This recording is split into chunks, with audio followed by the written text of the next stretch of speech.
Because it's too complicated. It's like algebra. Why you gotta put numbers and letters together? Why can't you just go fuck yourself?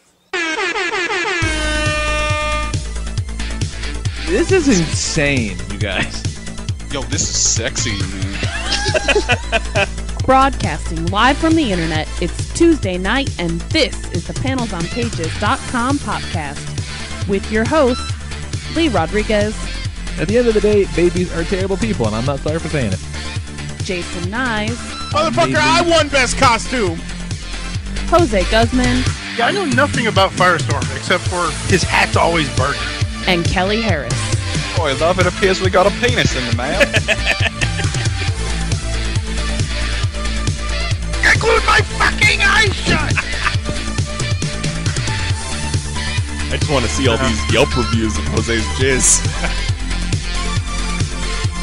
Oh, sorry, I knocked over the salt. Like you had anything better to do.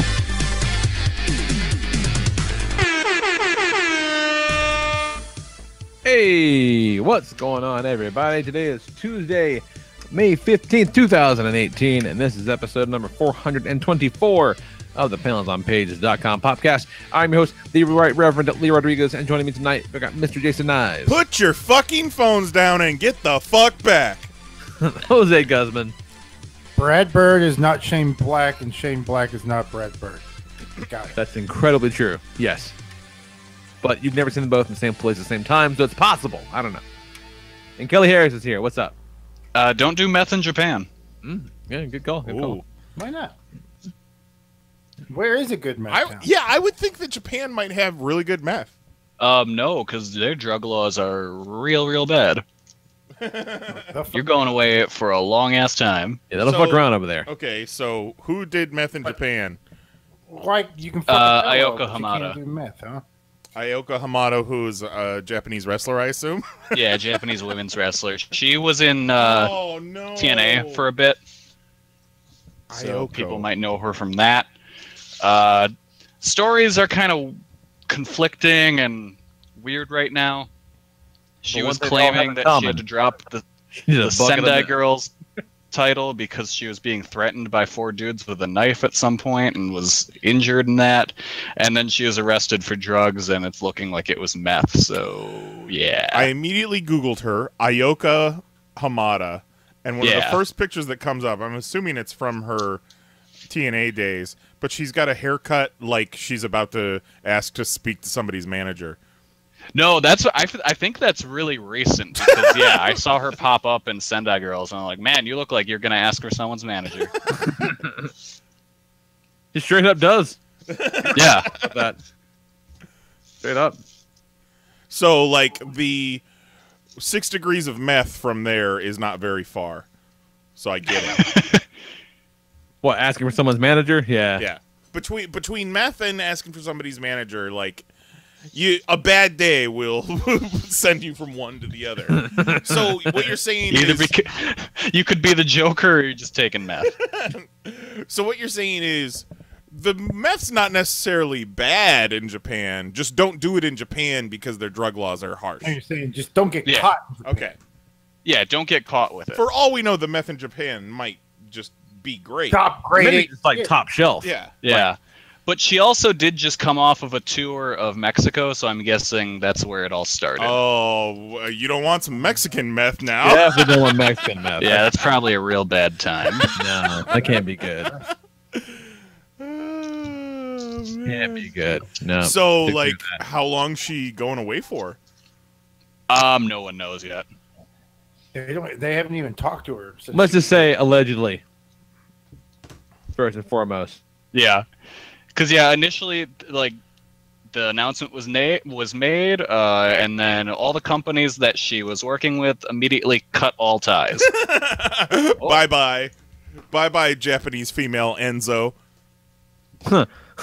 Jesus Christ. That's hardcore. So, yeah. Don't do it, guys. It's not worth it. Like Japan shit, but not that meth. No, it's bad news. That meth Japan shit, at least. Don't do it. It's a bad time. Bad time. You're going to have a bad time. So, did you ever get rid of your headache, Lee? It it was the longest I've ever had a headache in my entire fucking life. Like I started rocking a headache around 7 p.m. last Tuesday, and it went clear till about 9 a.m. Thursday. Ooh. Like I've not been more miserable like in a while. Like it was, and then like after even on Thursday, I had to think about it. I'm like, shit, is it really gone? Or is this just my new normal? Is it really gone, or am I just numb to it? And this is just what life is. Like I no shit had like phantom pain from this fucking headache that I had it for so goddamn long. You missed it sucked. almost. What's that? You missed it almost, like phantom limb syndrome. Yeah, it was weird because like, I had to think about it. Like, am I still in pain? Like, or is it still gone? Oh, that picture Lee linked of Hamada getting pushed down in a barn. That's not even sexy, like laying in a hay. Not even a little bit. The hay. It's like, I've fallen in this barn and I can't get up. Yeah, nothing about Why that. don't you help me, big boy? I am not dressed to be falling in hay. No, there's not a bit of denim on that lady. There should have been a sign. Nothing. No denim whatsoever. Just tripping in barns. No, I found a bottle of Vicodin at one point Wednesday. Oh, here we go. Bottle? Here we go. How do you just find a bottle of Vicodin? I don't take a lot of medicine that's prescribed to me, and it was kind of left over. And I'm like, oh, thanks, sweet baby Jesus. I'll have these now, please. And really seemed to help. It was good. Got a little sleep Wednesday night. You found a bottle. I bet you got a lot of sleep. And then got by mid morning Thursday, it was finally back to normal. But like I named it at some point. It was fucking Greg. And Greg's a piece of shit. Fucking Greg. Fucking Greg. But finally got that shit over with. It was gnarly. Fucking horrible. But I'm back in tip top shape tonight. It's gonna be good. It's gonna be good. So, Yeah. what's going on? Okay. I want to do you all a favor. I'm gonna turn you on to a Canadian sitcom called Letterkenny. Letterkenny. I thought you were going to do us a favor and turn us on to something called Vicodin. It is some of the funniest shit I've ever seen. Like, Goat and I watched the whole first season. We got it on that Blu-ray tip. And it's fucking hysterical. But the small town in Canada called Letterkenny, and like the Hicks Christians and Skids who live there. And that's where the clip I started this week's show came from. So the guy talking about they want to set up a social network, and the meth head they got building a website wants to put it in geolocation, all that shit. And he says, too complicated, hard no. Like algebra. You got to be putting numbers and letters together. Why can't you just go fuck yourself? Greg almost came back. I laughed so goddamn hard because it was. I had to stop because it was so goddamn funny at the moment.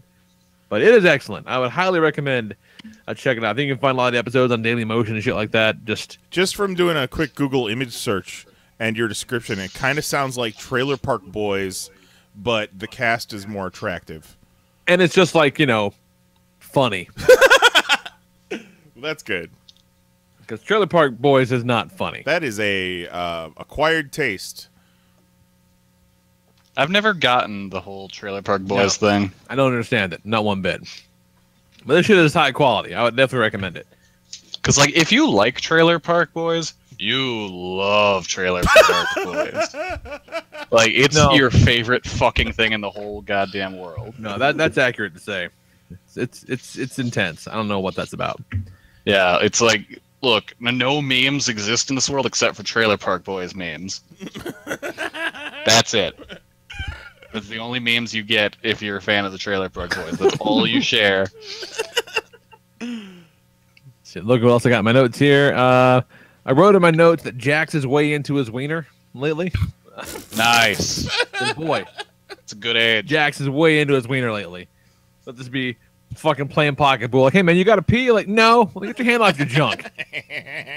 Oh man, I remember one time when I was in Cub Scouts, we were just laughing at this kid who, like, it was at the big like blue and gold banquet dinner thing, and like there's this kid, I don't even know who he was, but he was just there with his hand down his pants, just jumping up and down.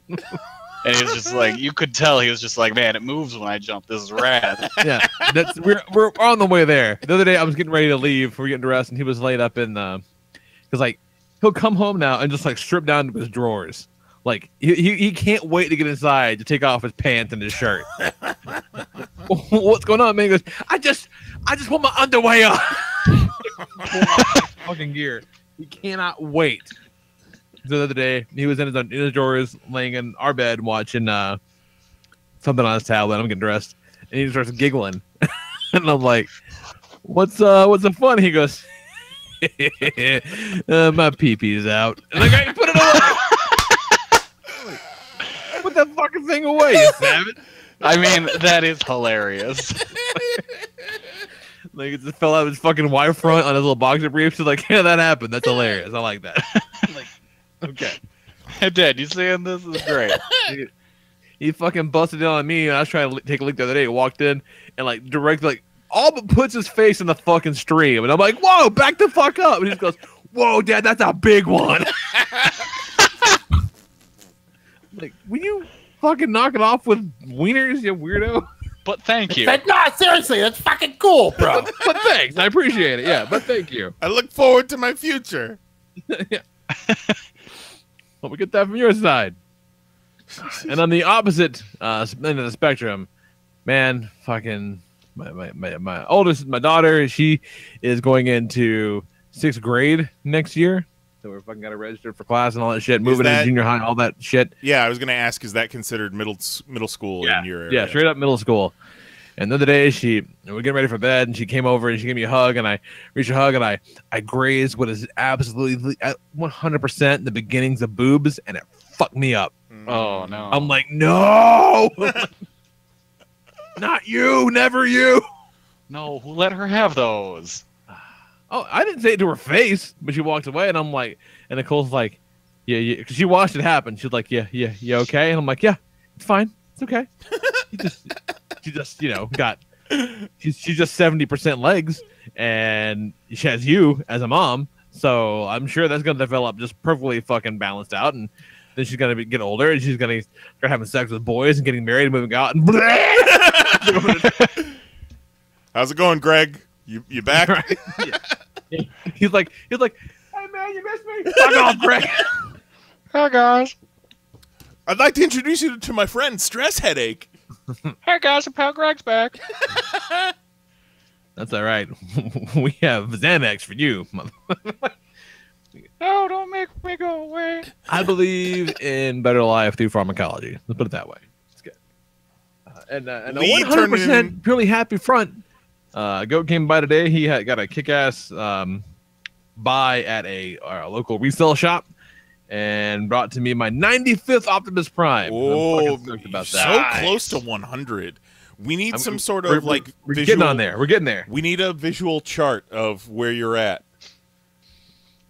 Like, what do you mean? Like under those telethon money fundraisers. Yeah, I like it. Yeah. Colin, you can pledge $3, less than a cup of coffee. You can get me one step closer to 100 primes. Somewhere out there, there's a Lee that you know who doesn't have 100 Optimus Prime. You're only 5 away from 100. So, do you have your 5 that you want? Let me see. Let me go to my Google Drive file. That's what I'm saying.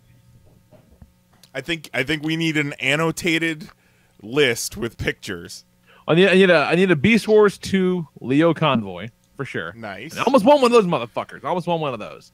You got to get that Pepsi Twist. It's just a G1 Prime. I got one of those. I'm like, I got one of those. But it comes with Pepsi Twist. Like, I want that kick-ass, that model we saw at Toy Fair. That thing comes out in September, and that thing fucking rules. I need one of those. The Disney label Mickey Mouse, which is a Mickey Mouse turned into an Optimus Prime. That's fucking dope as hell. What? Oh, you not seen this thing? No. Go to Google and do image search for Disney label Transformers. Mickey Mouse Optimus Prime. They did an Optimus, Mickey Mouse. They did a Donald Duck. Are they? They're figures too. Yeah, they transform. Yeah, they're fucking great. They fucking transform. Holy shit. Yeah, and they did a Mickey in blue and red, But then they also do one that's just in grayscale, like Steamboat Willie style, and it's really, really cool. Holy shit! And the Donald Duck turned into a yellow beetle, a bumblebee type beetle. Yeah, they're fucking cool. Oh my god, the Donald Duck. Yeah, they're really neat. And like the blue and red Mickey runs about $45. This isn't terrible, but the black and white one, the black and white one you can get for like $25. Dude, we're doing it. We're on a race to 100 primes. Yeah, the model comes out in September. There's a Nike label Optimus that turned into a fucking shoe for some reason. That's dope. Yes. Yeah. Sure. Yeah. Tell me more about this. They made it. They made an Optimus and a Megatron that just turned into like one shoe. So that's on. That's a weird one. What's that? Do they make a pair? No, just one. Yeah, and like they're all left shoes. So if you got the Megatron and the Optimus, there's still just two left shoes. Oh, that's stupid. Yeah, that's really fucking dumb. Is this the Optimus Prime? The Nike? Yeah, that's the one. Okay, yeah. Sweet. But like, tell me about this Pepsi Twist Optimus Prime there, Kelly. It's Optimus Prime, but like the back thing, instead of being like a truck bed, it's like a truck bed with the Pepsi Twist can on it. Yeah, it's a flatbed truck. But it's just meant to cradle, like, I think it's a 20-ounce bottle, I think. Come the fuck on. A bottle? That's adorable. Yeah. It's really fucking dumb. Yeah, I love that thing. Oh man, you're gonna hit 100 so hard. It's gonna happen. It's gonna happen. So, like, there's a couple like kind of knockoff ones that are pretty cool. Like, there's not a lot. And then there's an Alternity. It's called Alternity Convoy. It turns into like a kind of a Mazda car or something. But oh, sweet. But the one I got the other day, one of the ones I got the other day, is the Bear Brick Optimus, and it's like one of those like vinyl. Oh shit! How much did that run you? It was like $10. What? Because some of those can be just insanely expensive. I know. I was fucking shocked. Like, where'd you find it? eBay. Damn. It might be a knockoff, but I don't know because it has, like, the box has all the holographic stickers on it and shit. So I don't think it is. Huh. That fucking transforms too? The Bear Brick transforms, yeah. Oh my god. Yeah, it's fucking neat. It's one of the cooler ones that I've got. Like, I got some weird ones. I got that bear. I got one that turns into a PlayStation. Like, they made an Optimus that turns into a like big fat body PS1. And then in the same series was a Megatron that turned into a Sega Mega Drive, like the Japanese Genesis, which is fucking stupid. It should turn into a Sega Saturn, or the Optimus should turn into a Super Nintendo. That doesn't make any sense. I'm not wrong about that. That's a dumb. Those don't make any sense together. Yeah, I made the mistake of like just looking on Wikipedia today, like, what am I missing, and finding some crazy shit. Like they made an Optimus that turns into a Toyota FJ Cruiser that they use it to promote the FJ Cruiser's launch in Japan, and the only way to get one was to buy an FJ Cruiser. So fucked up. And I'm like, how much can they be? Oh, they're $400. Oh, I see. So we'll just knock that one right off the fucking list. That's not happening. Good to know. I would say watch the market. FJ Cruiser then. Fuck it. Oh man. I would like, if they had the promo in America, I probably would have bought it. Because it's a fucking cool car, and I get the sweet ass Prime. Yeah, but we are well on the way to 100. I'm pretty excited about it. It's stupid. I don't know why. No, but like, why fuck around with a stupid number like 95? Get the fuck out of here. Yeah, just get right to 100. But then once you hit 100, you just gotta up your game. Then it's gotta be 150, then 300. Shit, there's one of the FJ Cruisers for 150. Oh shit. That's still stupid. I'm still not gonna buy it, but it is reasonable, more reasonable, I guess. Seeing as I don't have to buy a car to get one. That's still a fucking lot, though. Ugh. Yeesh. But yeah, that's what I got going on. Crowdfunded. Indiegogo Transformers collection. They've put dumber shit up there. Is all I'm saying. That's true. Yeah, there's only a handful on the list, which is kind of exciting. But well, yeah, you've got enough on a list to make it to 100, so why not? Oh, for sure. Yeah, we're getting there. I'm excited for you. For I got us, one that turns into a fucking pen. Like it's transformed into a little shitty ink pen. So I was gonna say, what kind of pen? yeah, like a little ink pen. I'm pretty sure I can get one that you can vape out of, Jose. We'll find one somewhere. So that's all I got going on, man. What's going on with you, Kelly? Fucking nothing. That sounds amazing. Yeah, it's pretty great. Like I haven't really been up to much. We can talk about it more when we get to Nice's week because I'm sure it was more of an ordeal for him than it was for me. But we got all-in tickets. That's cool. Oh yeah, that I completely forgot about that. And that's I haven't really been doing much. It's been pretty great. Now they sold that fucker out, right? Like in half an hour. That's nuts, man. But what's funny is they sold out in half an hour, but I'm pretty sure we bought our tickets like 45 minutes in. Yeah, I think we got ours after the half an hour mark, so I think either it was a system error or we got lucky or something, but I'm guessing it was things that were like stuck in people's carts. Right. It's weird. So there were 5 of us who wanted to go, and I was able to get a ticket for 1, a ticket for 3, and then Justin was able to get 2 tickets. Is that right? That math work out? Yeah. So that's 6. And they're all over the place. You know, we're trying to get these specific seats when tickets go on sale, and the fucking website's not working, and you know, it's saying there's no tickets available. I'm like, what the fuck? And this is, 4 o'clock on Mother's Day, so my parents are sitting in the other room while I'm trying to get goddamn wrestling tickets. Jason, what are you doing? And it's just I'm out here playing with your mama. My mom's Adam Sandler's mom. That's awesome. So yeah, but we got them. We're all over the place as far as seats go, but yeah, good for those guys. Yeah, I was thinking about doing it, but I think like we're going to or coming back from our cruise like within a couple of weeks of that. This would be just too silly. Well, we got an extra ticket, Lee. Yeah. You'd have to sit by yourself. But you'd make some hard no. Like hard no on the. You want to meet some nice Satanists? They might be there. That's true. They might be. They were lovely people. We miss you, friendliest Satanists in the world. As we were having a difficult time just getting our first mistake was trying to get 5 seats together, but who knew that there was going to be this much fucking demand so early? I never would have guessed. Like, I didn't think we were all thinking I figured there was some chance they might sell it out, but it would take weeks. Right. Yeah. They'd have to hustle, but they could do it. I didn't expect 30 minutes, so no. We shouldn't have tried getting 5 all at once. We should have tried to get a few at a time. And then I made some comment as I'm trying to buy tickets. I'm like, we completely forgot that most fucking wrestling fans don't have any friends, so they're just getting, single tickets. Curses.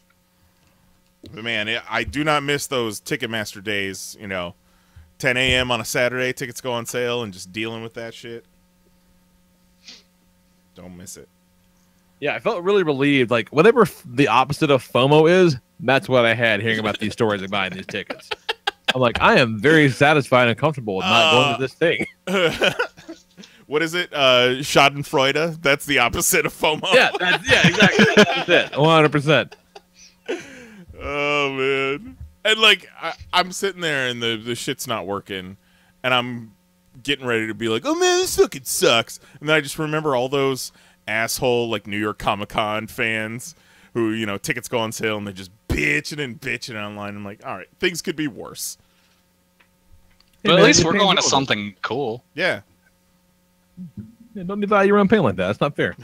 But you know what isn't cool that we're not going to?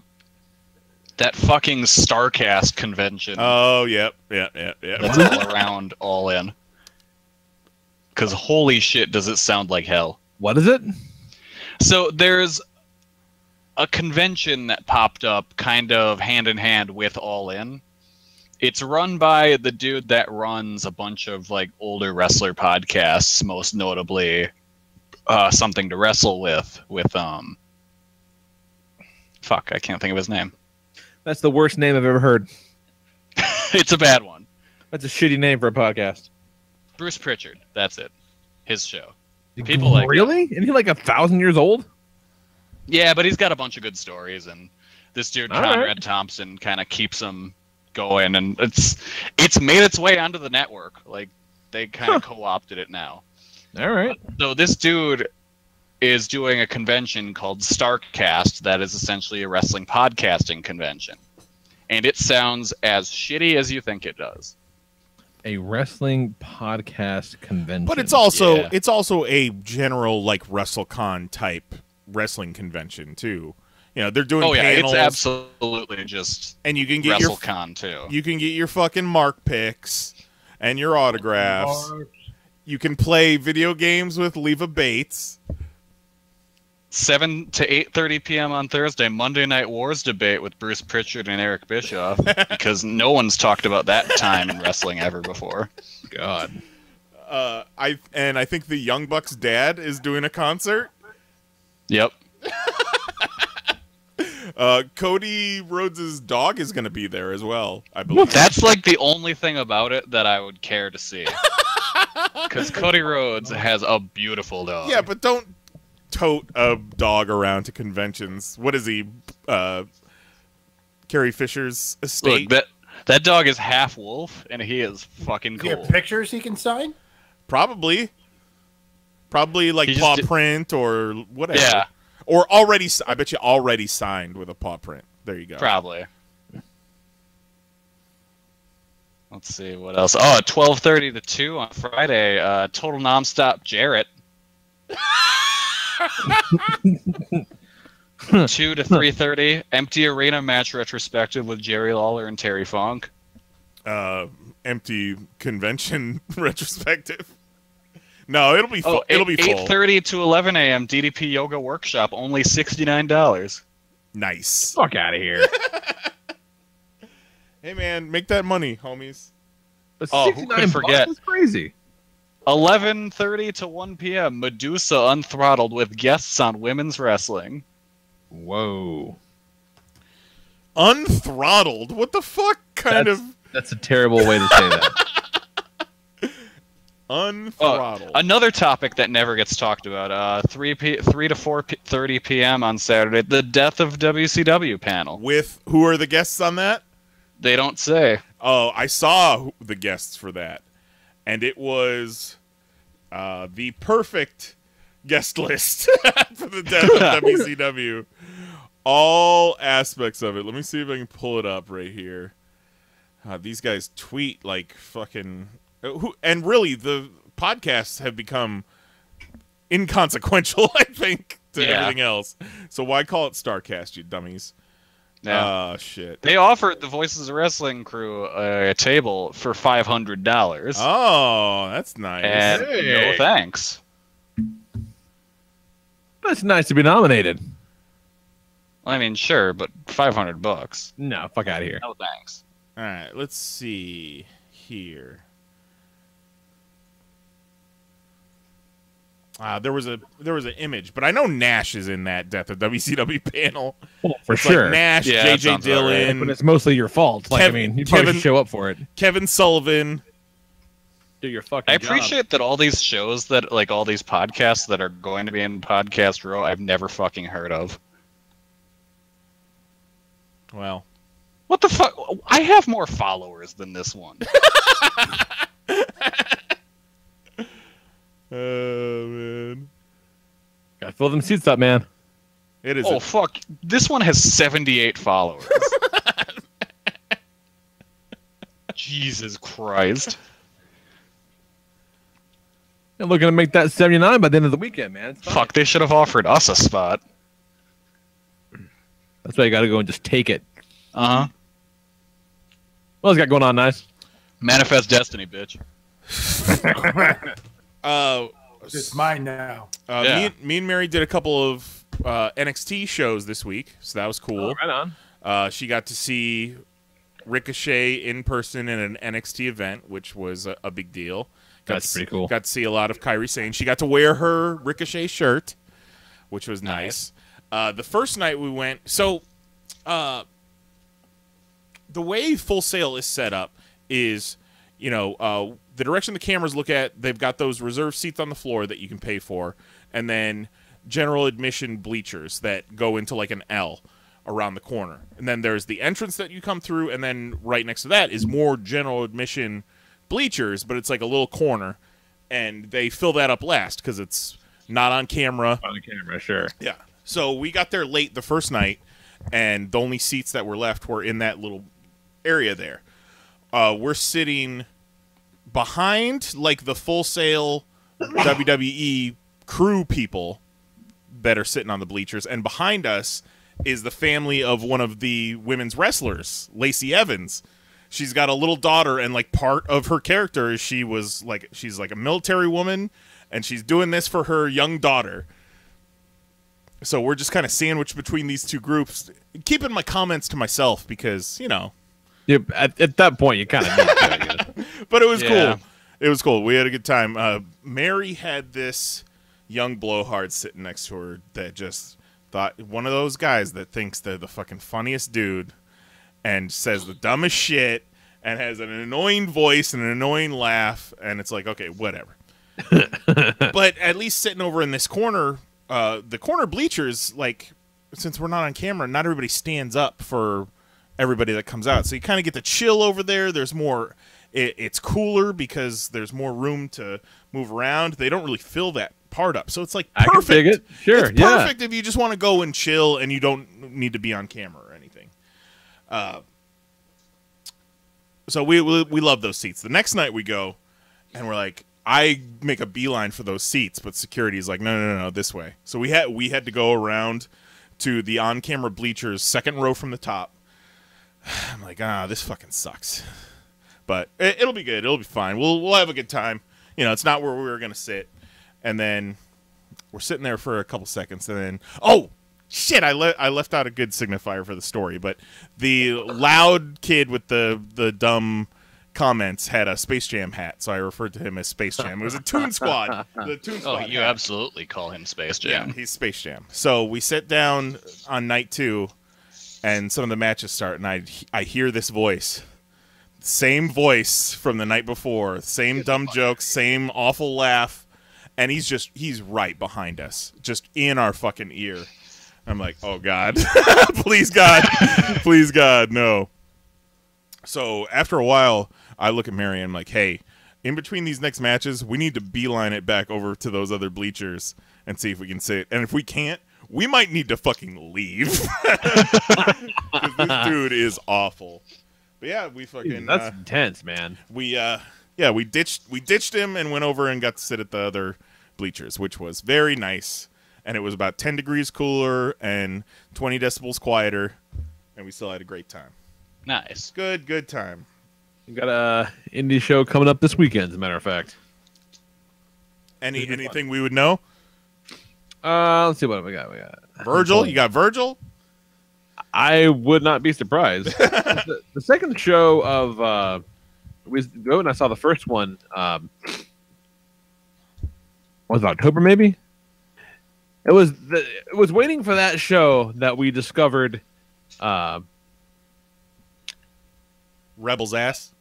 No, Rebel's ass, but also Whore Island. If you recall that amazing story, that was also that we could go and supposedly. I don't think I recall Whore Island. It was supposedly you could we had some website where you could pay oh yeah okay $5,000 and like go to some island off the coast of Jamaica, and I'm sure it's totally legit. Oh yeah, I remember that story. Whatever came of that? I don't know. Now that I think about it, I don't know. Let's see. We got Amber O'Neil versus Jazz. See the Monster, the Abyss is going to be there. Jerry Lynn's going to be there. Main event is Austin Aries and Colt Cabana. Oh, that's a pretty good main event. That's a fun main event. That's a solid main event, yeah. That's like a Milwaukee-Chicago special right there. Colt Cabana is going to be Such fighting... sex move. Colt Cabana is going to be fighting fucking your dude, Kelly. Oh, Nick Gage? Nick Gage. I saw that. I loved his response was just fuck. Yeah, fucking our boy Ellsworth will be there. Ellsworth, who's in with Impact now. Oh no shit. Yeah. Yeah, so it's gonna be pretty cool. And then fucking what's the name? Robbie E, I think. Decent, then, decent card. The fucking general manager who we saw her again when we were there last time is fucking Terry Reynolds. You gotta work, man. She's gotta work. Yeah, what does she do? She sells like real estate or something. So it's just a couple extra bucks on the side, man. It was just I super. think she's Like we got a just didn't real expect to job. see it happen. Like it was Sure. just, of all the things we thought we'd see, one, never thought would be pledging allegiance to Rebel's ass, and two, like did not think that Terry Reynolds would show up. It was weird. But it'll be fun. Looking forward to it. Be a good time. Terry Reynolds came up on stage when I saw Mick Foley do his stand-up. Yeah, why not? And Scotty Too Hottie.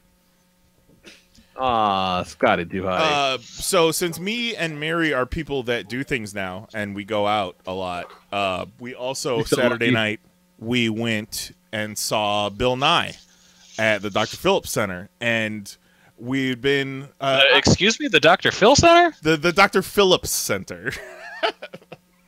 So unrelated. Unrelated. Ooh. So yeah, I told you guys the story about when we saw Star Wars Empire Strikes Back in concert. We saw Kevin Owens sitting in the box seats. Yes. So we've been eyeballing those box seats for any of these shows that we've been interested in. And she looked up Bill Nye weeks after it went on sale, and they had the side balcony box seats available for not totally ridiculous prices. And we're like, fuck it, let's go. Let's try this out. So fucking baller. See Bill Nye and then sit in these cool ass seats too. So it's a private box with two just movable chairs, so you can kind of sit how you want and spread your legs a little bit. It's nice. So we're looking right fucking down on Bill Nye's head essentially, which I thought the view was going to be more distorted, but it was chill. If it was like a Lion King or something like that, we would definitely be missing some things, but not a whole lot.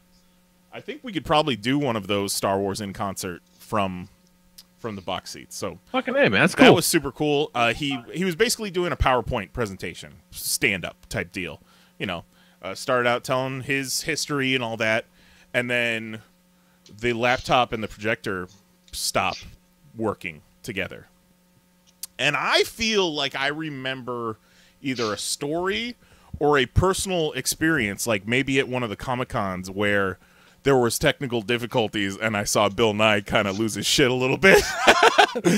so the fucking laptop stops working and I start getting that like Here it comes. I'm embarrassed for like what's happening, and like the tech comes on stage. Bill Nye asks him what his name is. He goes, Chris, and he's trying to fix it. And Chris is fixing it, and Bill Nye's just dropping his name. Chris has got us hooked up. I'm gonna keep going. Chris is gonna work on that, so on and so forth. Chris leaves the stage.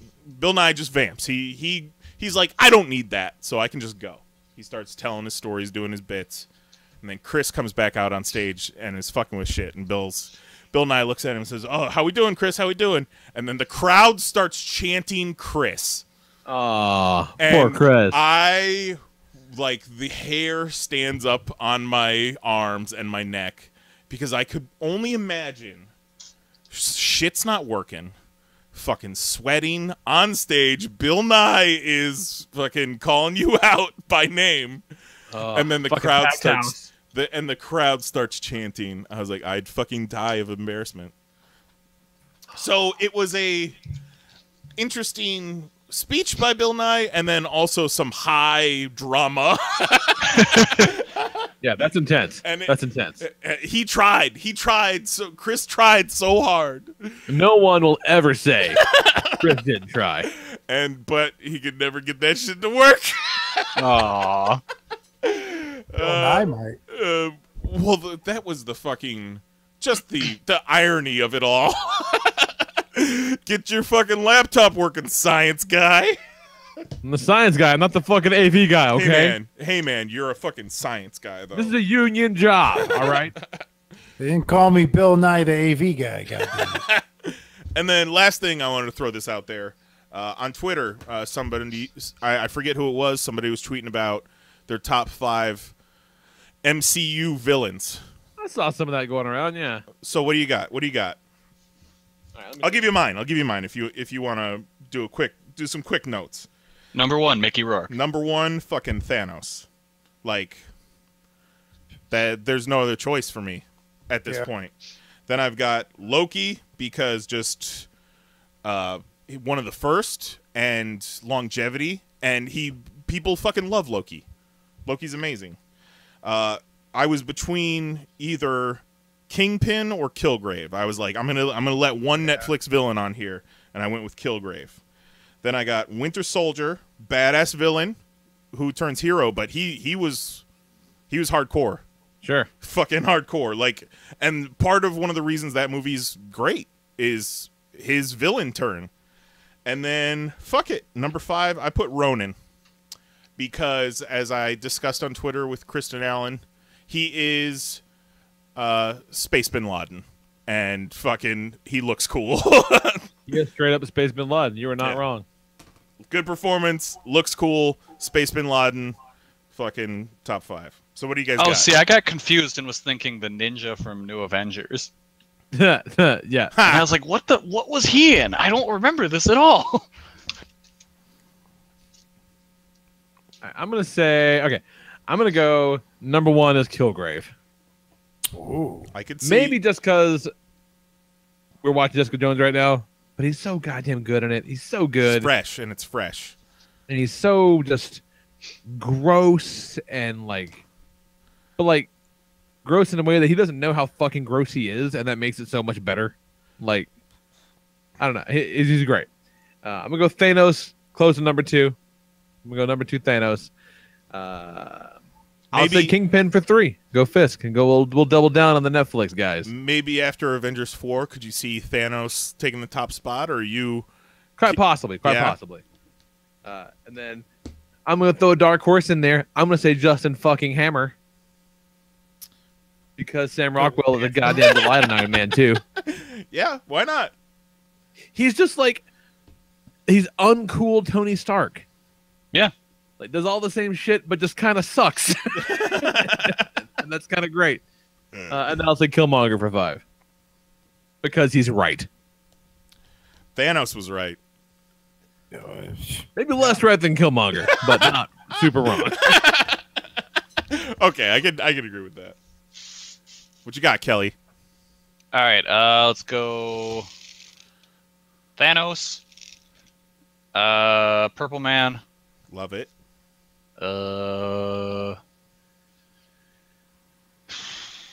Fuck it, Mickey Rourke. Killmonger and Ego. Oh, I love Ego. Ego is a good one. Yeah. Ego is more just like a great Kurt Russell performance.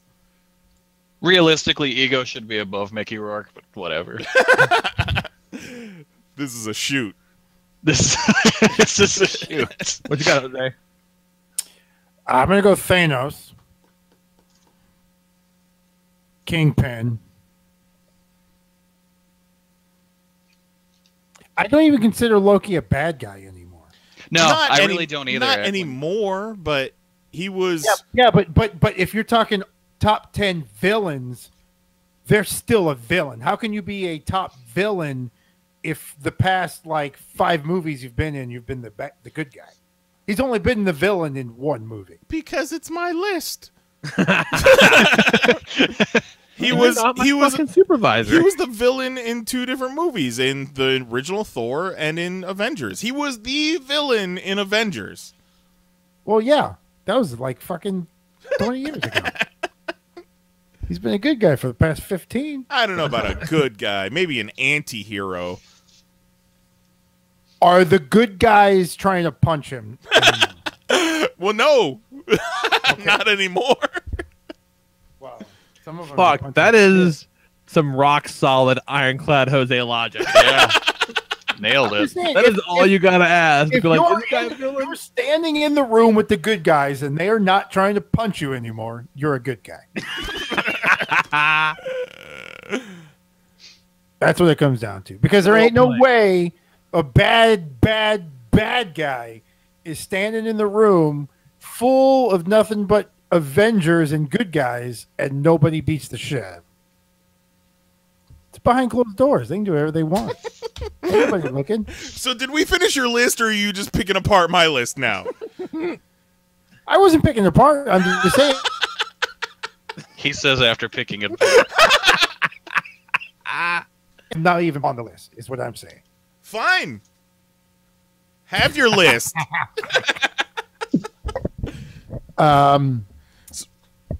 Thanos, Kingpin, Purple Man. Because if you go the Loki logic, Winter Soldier has to be on there. Winter Soldier has to be on where? On the villains list. He's on my list. He was on the villain list. Oh, he said that? We had a long discussion about he was one of the reasons that movie was so good. Oh, I missed that.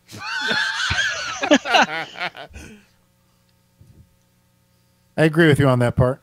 Yeah, he was the best part of that movie. So then Winter Soldier and then fucking Give us a wild card. ooh. Fucking Mickey Rourke. Yeah. I'm gonna go Turk. Fuck yeah, Turk. That's actually a good one. That's a really good Because one. whenever you see Turk, you're just delighted because you're like, oh shit, Turk! Turk's- And who's gonna beat the shit out of him? You know what he's not doing? Sitting around a room of a bunch of good guys and not getting punched. Yeah, if he's in a room with good guys, somebody's punched. punching him. If there's any motherfucker who's getting punched in a room full of good guys, it's Right. Turk. He says, "Oh damn, I feel bad. We should have given Vulture some love, man. Vulture." Oh, yeah. shit. That's right. Yes. Vulture was on my long list. Vulture's on that list. Okay, Turk gets bumped because Turk was a wild card, but like a badass Vulture. I put Vulture. Oof. Hey man, Vulture's just doing it for his family. He's just trying to get paid. Thanos, Vulture, Kingpin, Purple Man, Turk. Solid. I'm gonna take Winter Soldier off my list because I'm not putting Loki. Because both of those, if I'm not putting Loki, I can't put Winter Soldier. You didn't have to put either of those. You could put whoever you want on your list. Wait, what I'm just saying though, He's gonna follow his those own two rules were as the amazing man of honor. villains, and they should be on the top villains list if they were still villains. Once they make that turn, or they're one of them's are when they're both Skrulls or whatever the fuck these green people do on their off time. So, would you put Darth Vader on a greatest villains list? Not an MCU, but just greatest of all time.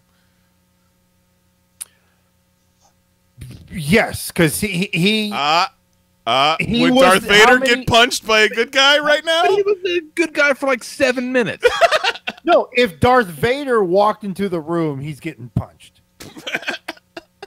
Now, if Blue Ghost Anakin Skywalker. Ghost Hayden if he shows Christensen. up as Anakin, then all debts are absolved with Ghost Anakin. But if he shows up as Ghost Vader, that means there's still some shit going on. Yeah, getting fucked up. Yeah, it's a trap. Ghost Vader is a trap. I'll put it that way. Solid. I like it. I like it. Well, that was a fun exercise. I like it. So are we putting Darth Vader on this list then? Because with the Infinity Gauntlet, anything's possible. It's true. It's true. Thanos just has a rockin' like Kenner Star Wars collection, beginning of Avengers 4. It's like, I made They're this going to say, myself. fuck it. We don't even need X-Men anymore. Vader. We pull him in before he turns bad, and now he's good guy Vader. I mean, we joke, but Patton Oswalt did do that whole filibuster for Oh, that's Parks and right, Rec yeah. about the Marvel Studios, X-Men, and Star Wars universes coming together because of the Infinity Gauntlet. And Like, really, like, I wouldn't put it past anyone right now. Mhm. But what's weird is, if you think about it, they've referenced Star Wars in the MCU movies, like the movies, because Spider-Man talks about Empire Strikes Back. Right. There's been other moments where Star Wars exists. Oh, fucking Steve Rogers' notepad. They build the Death Star on.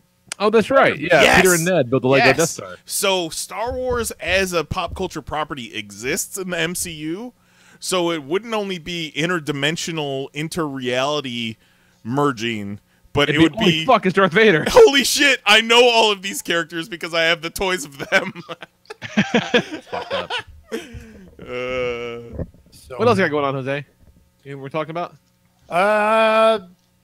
Fucking did my oil change today and stripped the bolt because Ford put the fucking thing on so goddamn tight. Yeah, because they use the goddamn guns. Yeah. They don't set them right, and they just fucking crank them on too hard. When I bought that Escape that lasted me 2 months, someone had done that with all the lug nuts on one of the tires, and I had to go buy new lug nuts because the shit was stripped. I'm a big fan of the word lug nuts. Yeah. Like, that's just a fun one to say, right? Like a good lock nut? Yeah. Just a big old luggy nut. Lugging them nuts. Love to talk about lug nuts. Good old lug nut. So did you fix it? Yeah, no, I went and bought. Oh, he lugged those nuts? Sweet. Oh, I pulled that motherfucker. I hammered the goddamn socket onto it, and then finally got it off. You're like, motherfucker, let's go. Let's lug. I drive you, car. You don't drive me. This ain't Soviet Russia, bitch. Mm-mm. I like it. That and just fucking trying to catch up on life. Ran a bunch of errands. You let me know when that happens. I'm still working on it. I'm getting caught up on life. Caught up. Well, I head back out of town Thursday. I'm gonna be close to you, Lee. I'll be in Nashville. Oh, that's right. Shit, I think I might even have that on my calendar. I leave the 17th. I head back that Tuesday, the 20th. Oh shit, yeah, man. Give me a Says, fucking watch job. out for Jose. I should have fucking. So I should have got my flight later. Come and done the podcast at your house. That'd been fucking cool. Wait, so you'll be here Thursday? I'll be landing in Nashville on Thursday. What are you doing Saturday night? Saturday night, nothing. Saturday. Want to go see some day, wrestling? Running a soundboard. Dude, you should go see wrestling. Dude, Wanna go see wrestling. What time does it start? 8. How close is it to Nashville? It's in Nashville. Oh shit! What? We'll talk. Send me a link. Yeah, I will might send be you a able to- ticket link. Yeah, fuck it. That'd be great. I'll see where my hotel is, and then we'll see where that is compared. I'll dig that up right the fuck now. Fucking sweet. That's hilarious. Yeah. What brings you to town? Beauty show. Big deal. I Hair. like Lee, do you want tickets to a beauty show? You want to go to a beauty show? it. Oh, you want to watch someone jerk off at a beauty show? Boy, do I. Boy, howdy. And it's Jax. Whoa, whoa, whoa. I know people. If you want, you can be the guy that jerks off. Lee, go jerk off at the beauty show. Oh shit, son. Wear a GoPro. Oh, man. Oh god. Like cut to the corner. I give you a thumbs up. I'll give you the cue when to just start going to town. Oh Jesus. Just start slamming. Nothing about that's okay. Slamma jamma. Whap, whap, whap, whap, whap, whap, whap, whap. Wrestling. Whap, whap, Tennessee, whap, whap, boy. whap, whap. Word. Awful. So what's up? We got football. Football? What? Yeah, we got football after the break. Tito's on the line. We got a voicemail from Zero. Do we? I'm asking you, homie. I don't know, but I'll say yes. Looking for tickets. He fucked me up. It wasn't there earlier, at least. That was, to be fair, it was a number of hours ago. Okay, I am not 100% sure. Hopefully. I hope there's no time to be sleeping on it. So I hope you got his shit together. I mean, he's the commish, so he knew it was up. And I woke up for this, so he better have one. There is not. There is not. No. There is no email. Oh, fuck. Oh. Bold choice. All right, I can take over for his team if he wants me to. Hold on, what's his team? How can they make people shit their pants? If he doesn't have one, I'm more than willing to wait a week, because this is like the finals of the bracket. I don't want to win on a technicality. I don't want to win on a technicality. Well, solid. Let's do this. Let's take a break. Very honorable. Okay. Oh, hold on. I got the 3 dots. Like, fuck, I can go back to bed. I got the 3 dots from Zero on Twitter direct message right now. Okay. He's typing. All right, let's take a break. We'll come back in a minute. We'll take care of this nonsense. Cool. All right, Quicksilver goes and vibrates on your asshole so hard that you lose all control of your muscles and makes you shit your pants. There you go. Is that a penalty? Solid. I don't think that's a penalty. I don't know. Can sand give you diarrhea? I'll see why not. Technically. Okay. he's got a written and then email. Iron Man warms up your belly with his heat rays, so it just all gets kind of soft servy. Ew. Cool. Zero and then has Vision, like phases through you to push it down. Zero has an email all written up, and he's just sending it over. So let's take a break. All right, we'll take a break and we'll do all that shit when you get back. All right. Enjoy this musical interlude. We'll talk to you guys in a minute. All right. Love you. Bye. Break.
Ripped Apparel is your one-stop shop for limited edition t-shirts featuring all the crap that you already like anyway.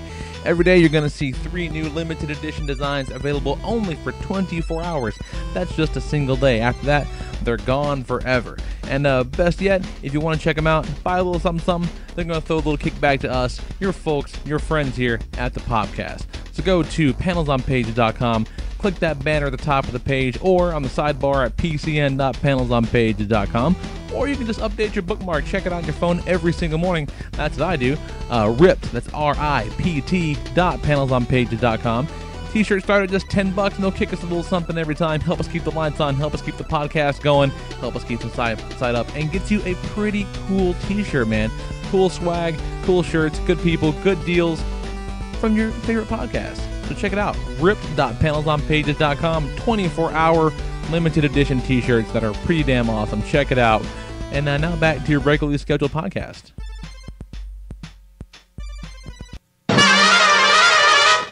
I just purchased 3 Ripped shirts. The daily shirts. It is an I Survived Christmas Eve, Kingston Falls, 1984 with a gremlin on it. Nice. I Survived the Rise of Vigo, Scourge of Carpathia, New York City, 1989. And then a Slimer's Hot Dogs, New York City, since 1984. Solid 3 shirts. And they're still on sale for another hour and 47 minutes. So if you like any of those designs, hit them up. Use the link from PanelsOnPages.com though, and we'll get a cut. Do we actually get a cut? Do we know how much we're getting from Ripped, or is it just all lumped in with Google shit? No, it's a separate thing. Yeah? But I don't know. Well, I just earned us 3 cents. Where'd you go? That's supposed to be like 5%. Nice. 6 cents. Yeah. Do that math, somebody else. Oh. Cool. So Tito's on the line, and then Zero should have sent his email by now. Let's see what we got here. This is the best team in the Marvel division. Zero's Avengers Tackle, which is Vision, Iron Man, and Quicksilver, versus Tito's The Secret Frightful Threesome, the fucking wild cards, Taskmaster, Venom, Flash Thompson, and Sandman. This is the division finals. Yep. Of PoP, actual fantasy football. Good stuff. This is the 616 championship. Not fucking around. God damn it. So we go Tito first because Tito's on the line. Right. Yeah, I believe that is Vetter's Law. Yes. Yes. I love that it's called that. All right. So, my team has gotten this far through grittiness, football knowledge, and switching things up to kind of accommodate the team you're going against. Well, this is from Greg last week. I'm gonna say it. Is this from Greg? Greg That's was what the name. My migraine. Yeah. Oh, okay. That guy's a fucking asshole. He was the 4th man on your team, Tito. I'll send them a gift basket. I'll put an asterisk by this whole fucking season, Jose. Ain't that right? Oh, been there, dog.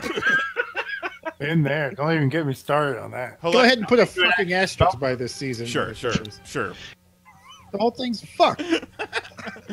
Dun-dun-dun, dun-dun-dun. ESPN, the global leader in sports. Classic. I'll never get tired of those clips. Oh, never. I always crack up. Anyway, so it's a little pre-game prep with this, a little more than you would normally do. So I'm gonna exploit 2 of Iron Man's biggest weaknesses, like the night before the game. I'm sending the man hookers. I'm sending the man booze. I'm getting the man loaded. I'm throwing temptation in his face. And by the way, this is not something that's Hasn't been done in football. They've been known to do this, a little gamesmanship before the game, gamesmanship before big games like the Super Bowl and other things like this. So stuff like this is not unheard of. So boom. So I got Iron Man coming into the game a little hungover, strung out, dried, sore. Just assuming the man's gonna cave, huh? Of course he's gonna cave. He's an addict. That's how addicts work. So boom, he's coming in weak. God damn. So now I have Vision, who I have to deal with. His main threat is obviously his intangibility. The one thing with that is you're gonna have to catch him when he's tangible, and he has to become tangible to field or catch the ball. So if he's running the ball, he's going to be solid. If he's catching the ball, seconds before that ball comes into his hands, he has to be solid to catch it. So that's when you hit him. That's when you're on him. So for him, I'm going to primarily have Sandman on him. Also, the sand in Sandman can junk up the little works that he has in his circuitry. So that helps me there. I like it. On the other side with Quicksilver, obviously it's the speed. Speed is only handy in this if you're a running back or once you get the ball in your hand. He can run as fast as he can, but Iron Man, if he's passing it to him, is not going to pass the ball to him at Quicksilver speed, if you know what I'm saying. Yeah, so hand-eye coordination's all fucked up. Yes. Halfway over. So you're reading, as a defender on him, you're reading the quarterback. You're reading the quarterbacks. Venom can react to the pass. He can recover to the pass. Now, to combat that kind of relegates Quicksilver more to a running back role than a receiver role. To combat him as a running back, as a defense, you're allowed to move, set motion, set up before the snap of the ball. Whereas on offense, you have to kind of be set. So Quicksilver can kind of run side to side, so to speak, but he can't run towards the line. So you can't run back and forth. This is where some of my flexibility comes into play, where these guys can become fluid and also solid. So you can form a wall where he's going to have to kind of bust through to get over. Also, what I also have on my side is the kind of reach factor. Sandman, and in this case Venom, can also stretch out and reach bigger heights than these guys can do. So again, Quicksilver's kind of more of a north and south guy. He's not going to be more of a side-to-side guy in this case. On offense, it's going to be straight up misdirections. A little annexation of Puerto Rico comes back on this one. Obviously. Yeah, because you have to, because it's about keeping these guys off their toes. So obviously, putting a big front in front of Vision isn't going to work. So it's kind of distracting him and getting him off his toes. To me, honestly, his biggest strength is the Vision. And that's who so then I have to exploit other matchups. I have to exploit other weaknesses. But is it a bold choice going back to annexation of Puerto Rico when you're going up against Taskmaster, who has seen that shit before? No, I am Taskmaster. Shit, never mind. You're right. So it's kind of doing that. And it's going to be relying on Taskmaster's tactician, his tactical abilities to kind of create a game plan to counter what they have. So it might be isolating Vision on the side and exploiting Quicksilver, so exploiting that one-on-one matchup. And to exploit Quicksilver, obviously speed is your disadvantage, but you're going to have the height advantage. So it's going to be high pointing the ball. It's going to be using Venom's strength and Venom's height of ability to get up to get those balls. So that's my game plan on offense, and also running it straight at him. So while he's going to catch up to you, he's going to have to deal with the brute force of it coming at you. Bold. I like it. All right, so that's my side. Dig it. I got a couple questions, but I want to hear what Zero has to say. Yep. Solid. I take it. All right. So. Juan in the chat says this whole thing got so technical, and I'm like, it's the fucking semifinals, baby.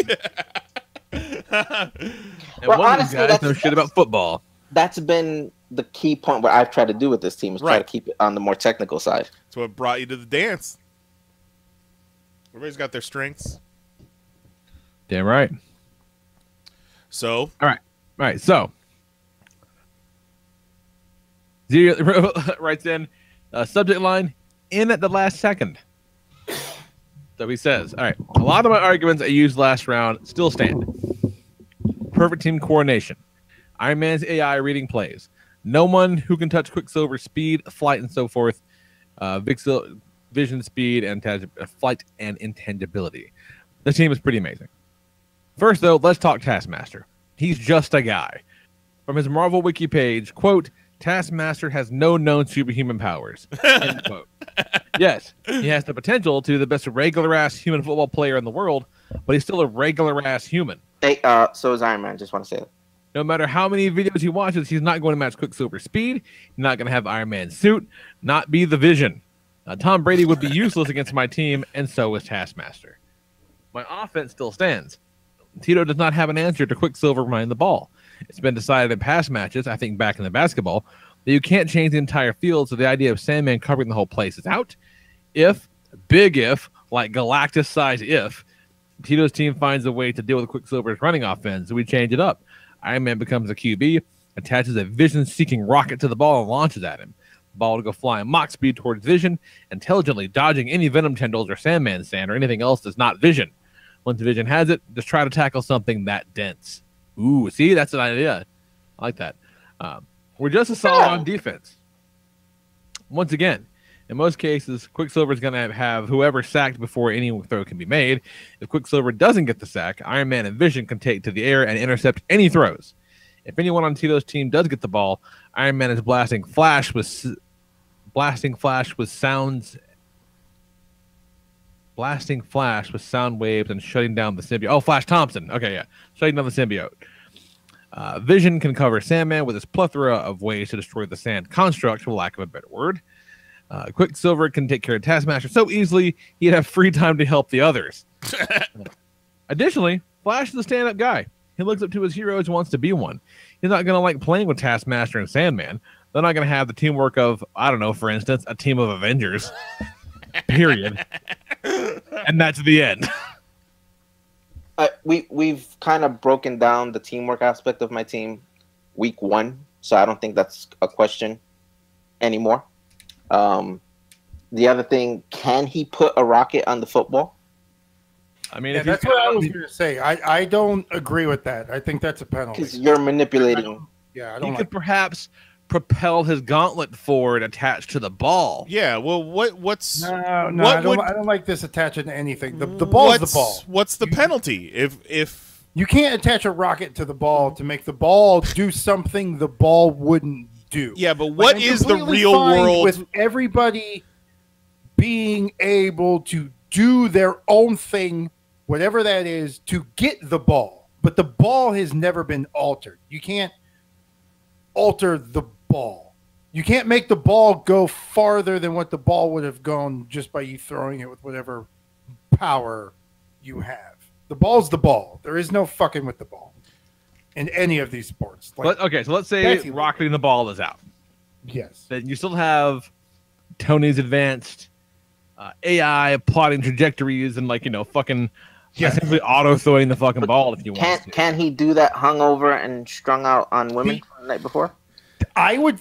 Now here's my question. I mean, the suit does a lot of the work. Does the suit just take over and the suit goes into flight or fight? Yeah, because it's probably Jarvis. I like Tito's approach and game plan against Tony Stark, but if Tony Stark is drunk and throwing up in the suit, will the suit still perform? Yeah, Friday will just take care of it. Yeah, Tony Stark might be on the bench with a towel over his head, just mainlining Gatorade, and just the suit is out on the field.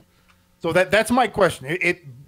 Tito's logic is solid, except for I feel the suit would go into fight or flight mode and just kind of take over, and that is part of one of Tony Stark's advantages. And his AI Friday would be so fucking irritated that she'd be damn sure to win.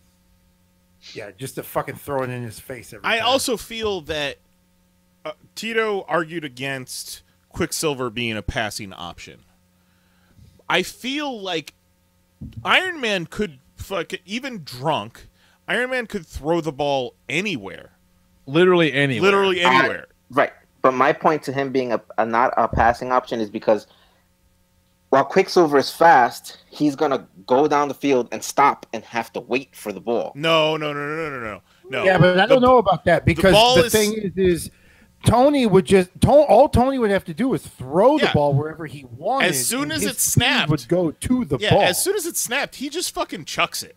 So but he's not chucking it at Quicksilver speed. So my counter to that was that with Sandman being as fluid as he is, and as Venom as being as fluid as he is, they can catch up. They can close that gap because it's just you're kind of waiting for the ball. So they can close that gap to where the ball is. That's why I said you're playing the quarterback. Where the ball is, but are they going to be able to move quick enough? And also the height. Stop the ball. And also the height. The fact that they'd be able to stretch themselves out. Quicksilver is so damn fast. He can make tapes play a fast motion for some reason. If you recall that one picture. Can Vision be partially intangible or just... Well, yeah, see, that was my other question, is you counted a lot on waiting for him to become physical, tangible, to catch the ball. But wouldn't he only need to make his hand... Right.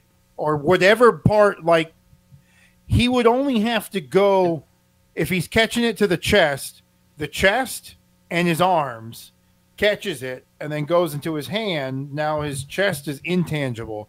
So you would have to tackle him quick enough to the processing computing power of Vision's brain to catch the ball, go intangible, go unintangible. Which is part of the reason why I have Sandman on him. I kind of like the notion, too, of Vision. But Sandman is part of your plan on stopping Quicksilver. You can't do both. Oh, no. I can have, like I said, well, that's part of the thing is I could switch him up. Like, you're not covering just one guy. So, but if I have Sandman on him, which was my main guy on on Vision, is also that the sand particles can also muck up his computing stuff. I kind of like the idea of Vision becoming so dense that he can't be tackled. I would not have thought of that. Can't he just be like Jaggernutish and just you can't take me down? But that also leads to his weakness too. When he becomes too rigid, when he becomes too dense. That leads to his one only weakness is that he loses all other abilities. True. So he just wets himself because he can't hold his bladder. Yeah, boy can't fly when he's super dense. What does he need to? Maybe just fucking rock ass, like diamond ass hard, just slowly pimp walking down the fucking field with the ball. Just so hard. So hard.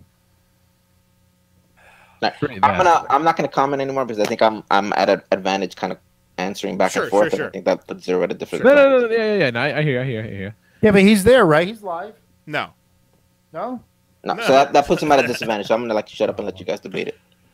I think really Tito could win this whole thing just on football knowledge, but Zero has the stronger team, and Zero still comes with some strong knowledge, some strong playmaking ability, and some really good arguments. And that, Lee's team was called the Unfuckwithables, but this is one of the strongest teams in the tournament. So I got to go Zero.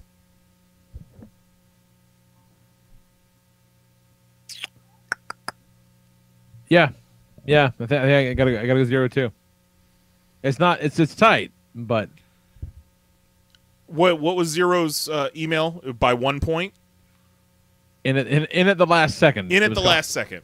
I see it being very close because Tito, your team is diverse and they got a lot of good skills, but they're also fucking Avengers, man. three of some of the higher powered Avengers. And not tangentially. Like they're fucking in it. It's tough, but I gotta go. I gotta go Z on this one. What you got, Jose? Yeah, I love you, Tito, but that team's too strong. And although two of your heavy defensive game plans, Quicksilver and the other guy deals with Sandman. And I think that you're going to have a lot of success, but towards the fourth quarter, he's going to be tired. And I think Iron Man's suit says, fuck Tony Stark, and just lets him keep throwing up on himself. and just goes into fucking the suit does its own thing mode. He knows why. I piloted him, soaked in his own pee so many times by now. That's where I'm at. Take us home, Kelly. Well, it's a foregone conclusion as who wins, but I go with Tito. Because I don't fucking buy for a goddamn second that Vision, Iron Man, or Quicksilver know anything about football. Like, I just can't buy that. Vision can have the ability to look up every play. The Iron Man, but he's a fucking nerd. The Iron Man suit can download it too. Yeah, and then they can. Okay, Iron Man. By the numbers, pick the top plays that have ever worked in any football game. Yeah. And run them. Iron Man would tackle like a math problem. I feel like you could teach Quicksilver enough about football that he would be able to get by. Like, Quicksilver's a fuck. Have you met Quicksilver? He sucks. Yeah. Have you ever seen an interview with an NFL player? Some of them ain't that bright. That's funny. Well, no, I'm not saying Quicksilver is dumb. I'm saying he's an asshole. I'm just saying. You can teach a dummy like that mouth breather. Hall of Famers. You can teach a dummy like that mouth breather Eli Manning how to play football. So watch yourself. I don't know. I feel like Tito's team is built for football. The other team is built for math problems. I honestly, legit, when I drafted my team, was just based purely on football. And it's a good team. Your team probably, like, on paper, without your expert coaching behind them, on paper your team's trash compared to, like, an Avengers team. But with you at the helm, it was a fucking contender, Tito. Yeah, for like fucking for real. It came from the wild card. I don't know. I think we put too much on how good they are as a superhero than how good they are at football. Yeah, but you have by breaking down football mathematically. That's the thing. Tony look at like all he has to do is do what the math explains for him to do. Think about there's that bit at the first fucking Iron Man movie where he goes to wherever the hell he's at. And like the HUD comes up and it shows like where he needs to shoot all 6 dudes at once. That, but with footballs. And like Tito's team has Flash Thompson Venom, who's a football player. The Taskmaster isn't a football player. He can adapt to the game. And download every football into his brain. Right. And then Sandman, that dude looks like he knows football. Dauber? I'll trust him working on my plane. Yeah, I think that's it, man. Zero takes it. Although Juan does vote Tito in the chat, but Mahoney and Juggalo John both say 0. Oh shit, Mahoney up in here. Fuck you, Mahoney. The moment he took to log on specifically to vote, I have no reason to believe he listened to anything that happened before this. Asshole. Hey man, I feel your pain. Yeah, you more than anybody. That's I think still probably you more than anybody, Tito. In the long run. The commish is going to the fucking finals, man. Thanks for coming on, Tito. Thank you, guys. Solid effort. You're a fucking all-star. All right, guys, have a good one. Yeah, man. Night, Tates. So, yeah, next week, Team Brown. We got the DC Finals. Sharks team, Mama Kent's highlight reel, Superman Booster Gold, Wally West Flash versus my team, the Gotham Rogues, Batman, Barry Allen Flash, and John Stewart Green Lantern. Woo! And then it's the finals after that. Who will face Zero in the finals? Those are both some all-star DC teams. So it's cream of the crop, Justice League, essentially. Anyone's goddamn game. Going up against the Avengers. Cool. I like it. So, how about some this? The problem with comic books is the ink comes off on your hands. Every time you turn the page, you have to wash your hands. Let's do that. Good idea. Solid fucking suggestion. Almost like we've been doing this for a number of years. How about that shit? So they wrapped up Batman White Knight, and I fucking loved it. Like this, I think this goes down as one of my favorite Batman stories. Like I really, really enjoyed it. It was a lot of fun. Just good, man. The artwork is beautiful. They do set up plenty of potential for sequels if they wanted to do that.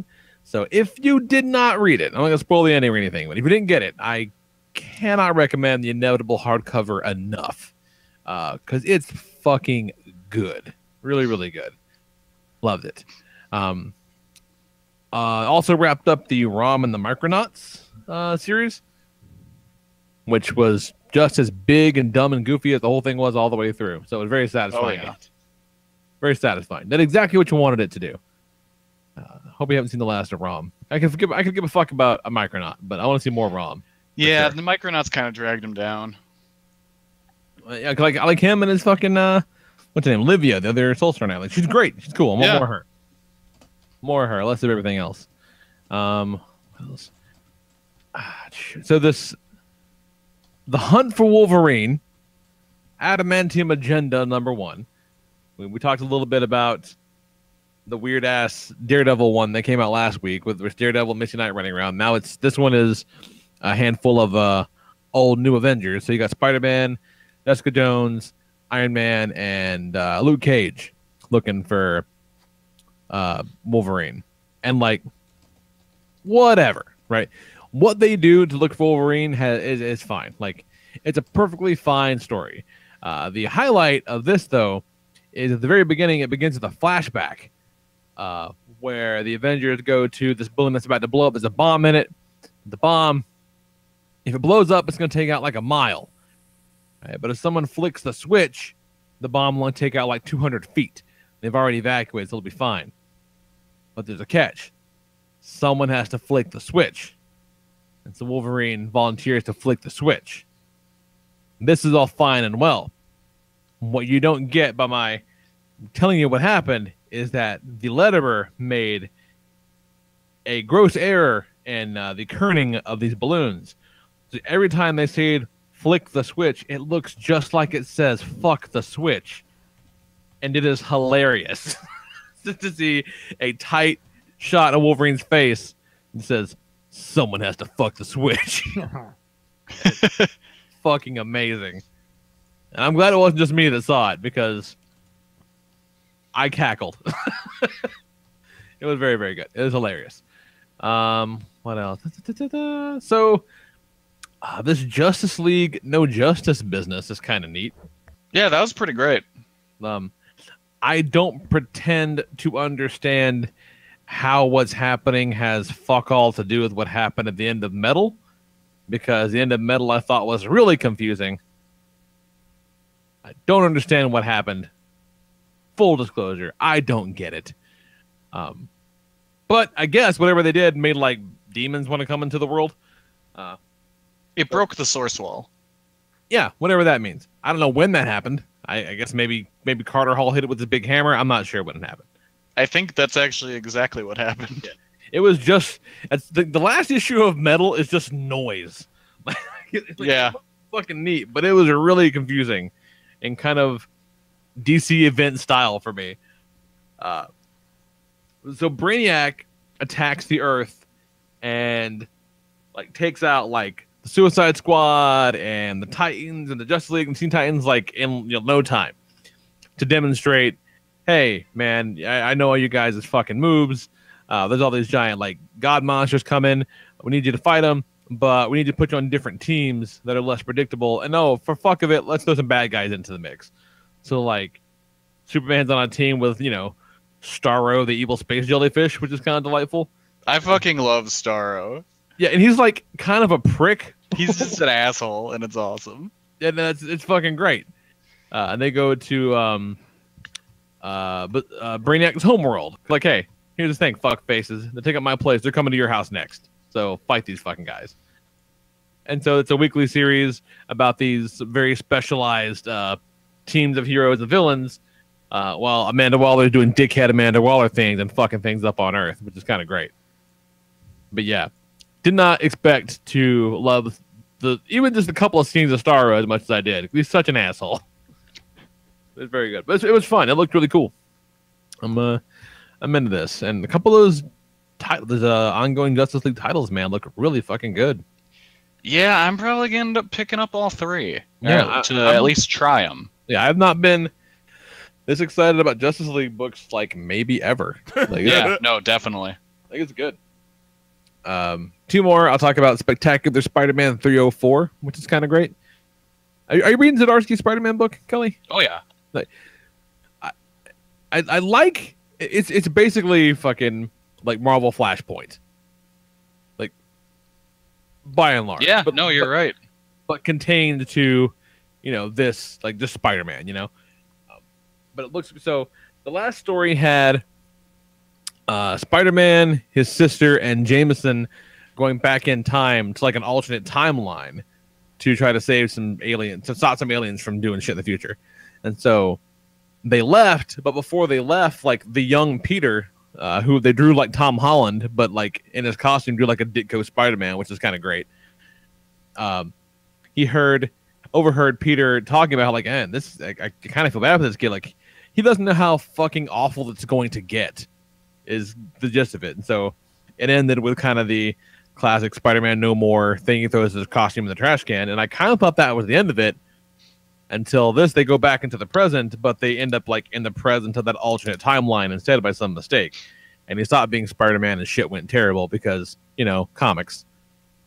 And it was really cool. But my favorite part of it, though, was the bit where Jameson is like, this is all terrible. This is an awful place. Like, yeah, this moment where he's like, is this what a world's like without Spider-Man? Like, have I really been back in the wrong fucking horse that bad? And I thought that was kind of cool. That was kind of neat. I like Jameson in this. Yeah, I like his turn ever since he figured out who Peter was. Or once Peter told him who he was, I should say. I like it quite a lot.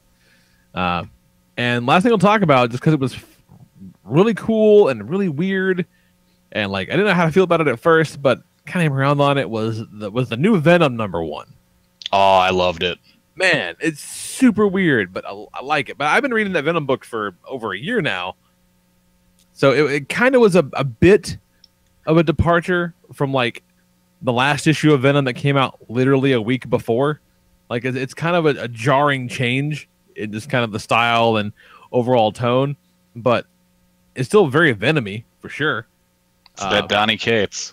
That Donny Cates, man. That Donny Cates and the fucking Stegman just killing it. Ryan Stegman on the artwork. It looks fucking awesome.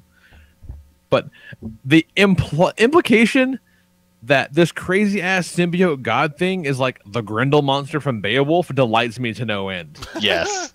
Like, the literature nerd in me is like, get the fuck out of here with this. That is incredible. That's so nuts.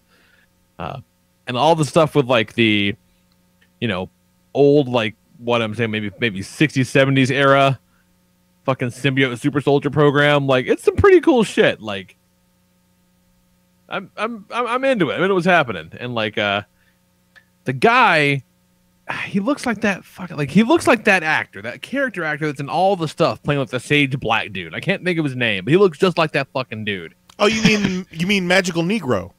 He looks just like Magical Negro. But like, not magical, like more like grizzled. Negro, but we can say Magical Negro? Yeah. Less magical, more grizzled, because like an old army guy. Like, I wish I could think of his fucking name. He was a dude that was in Jason Goes to Hell. Oh, fuck yeah, that dude. He was in Deadwood, too. And he was on Supernatural for a bit. Like, that guy just gets around. And there's no way in hell he wasn't modeled after that dude. Like, for sure. Michael Winslow. Yes, definitely Michael Winslow. 1,000% it was Michael Winslow. Richard Gant. he was the coroner in Jason Goes to Hell, and he ate Jason's heart. Ooh, man. Right? He was the fucking villain from Running Man. I think The guy with the torch backpack? No, that was a white dude. Guy. Different guy. Shit. Ruining my life. Hang on. Stephen Williams is his name. There you go. Stephen Williams. That was it. He played the Don King-ish character in Rocky V. Yes! Yeah, exactly. Yeah. But this dude, he drawn looks a lot like him. Reminds me of him a lot. No, the dude we were talking about, the Jason Goes to Hell dude, was the Don King in Rocky V. Stephen Williams is fucking 21 Jump Street. Oh, there were two black guys in Jason Goes to Hell. Yeah, but they're the same. Like, I'm definitely thinking about the same dude. Like, there were two black guys in Jason Goes to Hell. That's nuts. But yeah, he was fucking 21 Jump Street. He was the chief or whatever. He was the Ice Cube, and he was also in It. He was Mike Hanlon's uncle at the sheep farm. Oh shit, you're right. Yeah, and the new one. Yeah. Love that fight. That dude gets around. He's a good dude. Yeah, just but it adds a lot to the Venom mythos. And as like a big Venom dude, I'm kind of into it. Like it's all pretty cool stuff. Like I like this much more than I like the goofy shit Bendis added during the Guardians run. Yes. Like I don't like any of that fucking nonsense. Like, the best thing to come out of that was, like, the Poison story that happened many, many years later. Yeah, this is cool. I'm into this. It's fun. Yeah, well, what else you got, Kelly? Trying to remember what I read this week. Let's see. That you didn't actually talk. Exiles continues to be pretty good. I need to get on that. Yeah, I'm enjoying that book a lot. What's the Exiles team currently? So you got Blink. The movie, well, not the movie, but she's not in the movie? Movie style Valkyrie, right? No. I was thinking Captain America. Oh, okay.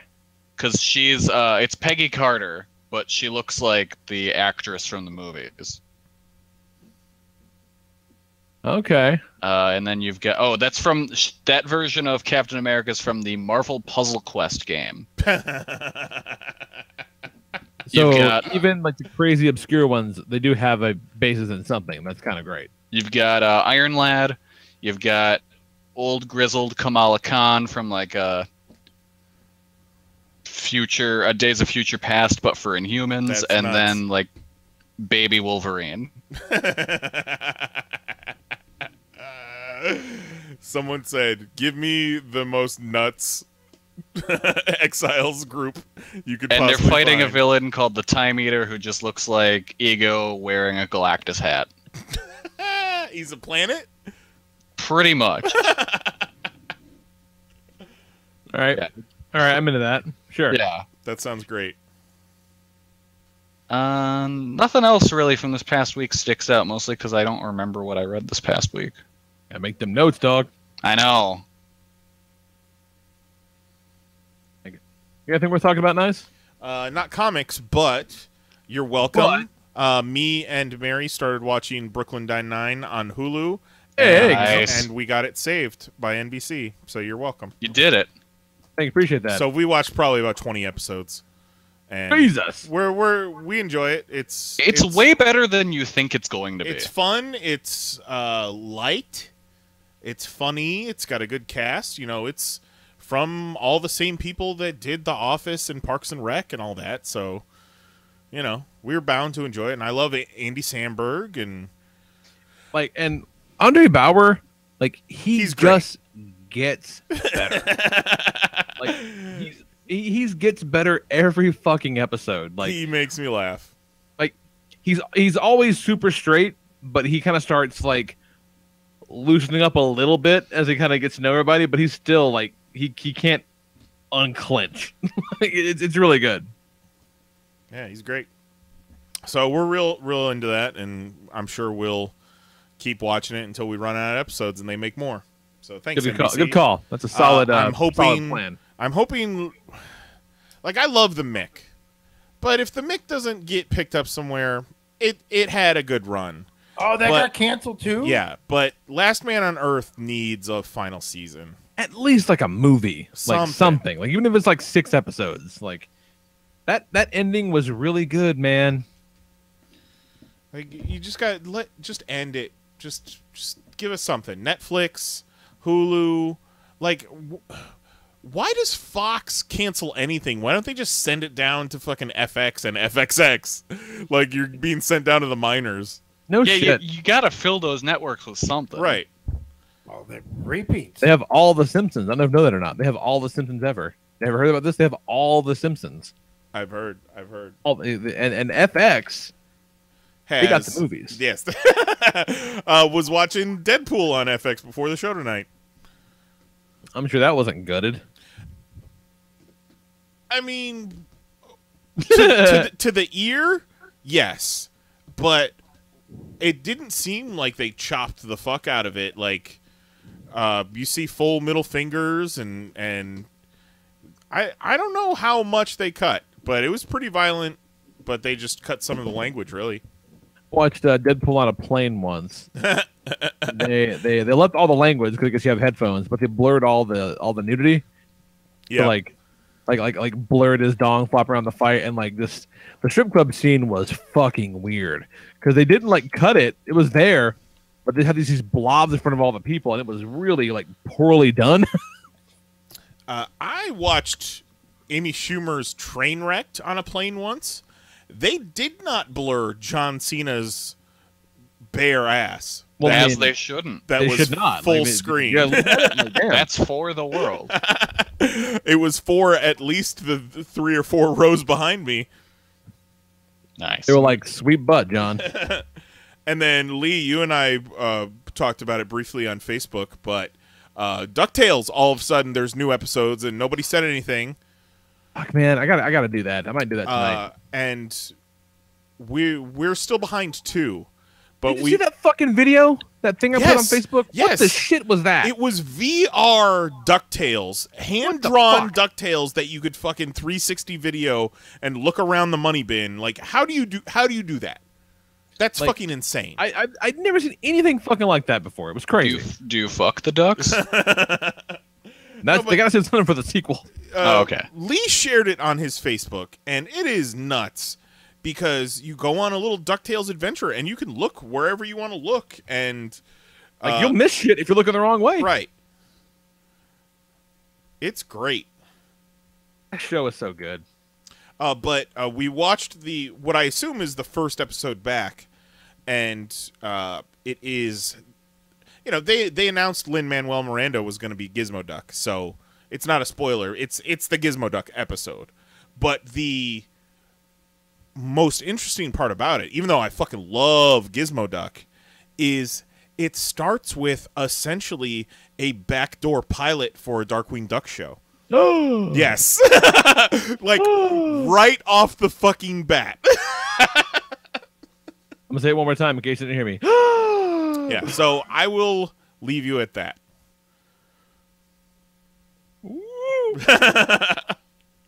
I love Darkwing Duck. Yeah, for realsies. They made some interesting choices, and I'm kind of into it where they could possibly be going with it. So I look forward to hearing your review, and we can talk about it. I might just watch it tonight because there's a handful of shows that I like watching with the kids, but man, I can't wait for those motherfuckers. I'm like Jax is off somewhere touching himself. I'm 6 Kamen Riders behind because Zoe can't be fucking bothered to hang out with me for 30 minutes a week. That's sad. Oh man, I'm like 2 or 3 behind. I'm way far behind on fucking Lupin Ranger. See, I just started watching that shit by myself. There's no point in even pretending anymore. I found the DuckTales video thing. I'll post it in our forum. Yeah, I rarely scroll through Facebook like for anything, but like that caught my eye and I was mesmerized by it. Like this is a fucking miracle. I tried doing it without having the sound on, but as soon as I clicked it, it was like, whoa! Okay, no, now oh, look at all these ducks I want to fuck. So there's put myself fucking in the ducks. Uncle Scrooge and the nephews and Webby, and now we're in a car, and you can look around. We're driving. You can look around 360.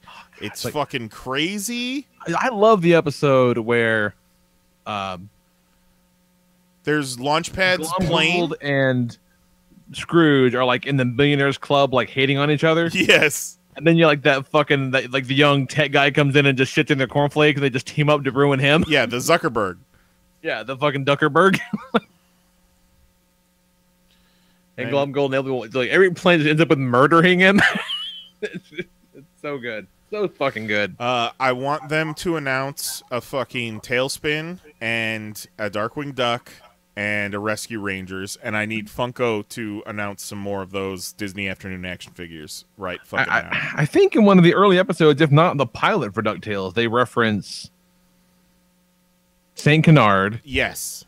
And Spoonerville. Yes. So I'm cool with a Goof Troop too.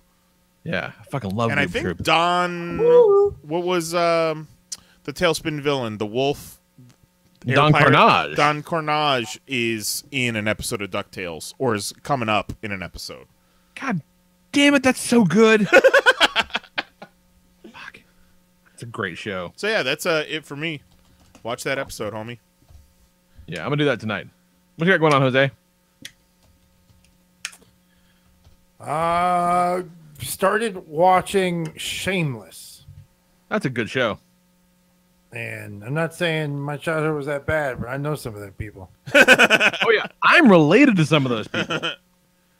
Like, there's some shit that happens in Shameless that is a little way close to home. I'm like, oh yeah, I've fucking been there, dog.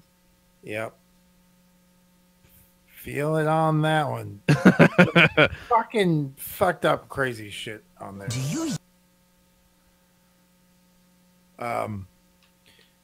Dig that. And then just fucking keeping my crusade against mechanics going. You ever seen a man hit 2 vape pens at once? While driving? That boy's got a problem. I wasn't the who was the first one to do it? Who was the first? I was in the back seat, homie. Shit. God damn, I'm not the only one. Nope. But man, he is a big connoisseur of vape technologies and vape delivery systems. Every time I see this man, he's got some new innovation to show me. Which is really, really on brand, Jose. I appreciate it. Yeah. Gotta keep it going. Exactly. You gotta fucking keep it alive, man.